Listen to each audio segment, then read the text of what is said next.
Maithili express की शानदार प्रस्तुति।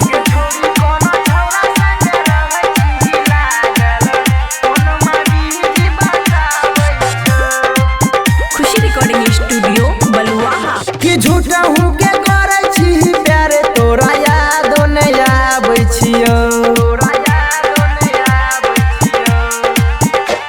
कि झूठा हूँ के करे छी प्यार तोरा याद नहीं आबै छियो। गे छौरी कोनो छौरा संगे रहै छी लागल फोनमा बीजी बताबै छ। गे छौरी कोनो छौरा संगे रहै छी लागल फोनमा बीजी बताबै छ। DJ good Madhubani, DJ good Madhubani,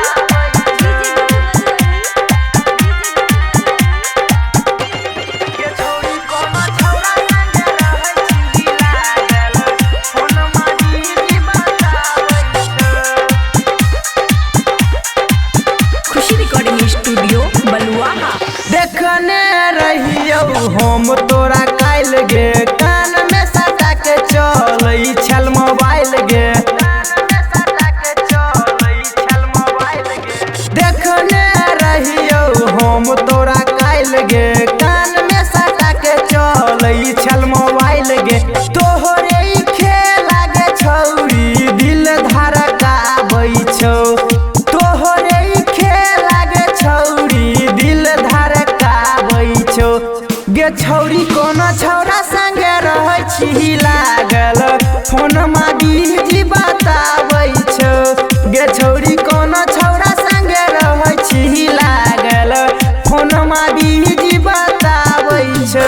DJ good Madhubani, DJ good Madhubani,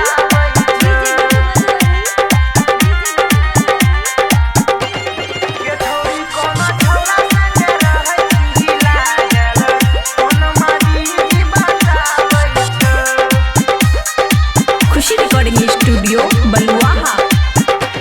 भूल गेलही तू अपना लभर के जानू जानू कहै छी न भका यार के। भूल गेलही तू अपना लभर के जानू जानू कहै छी न भका यार के। किलिंदर तोहरे खातिर लोर बाबा हाबै छौ।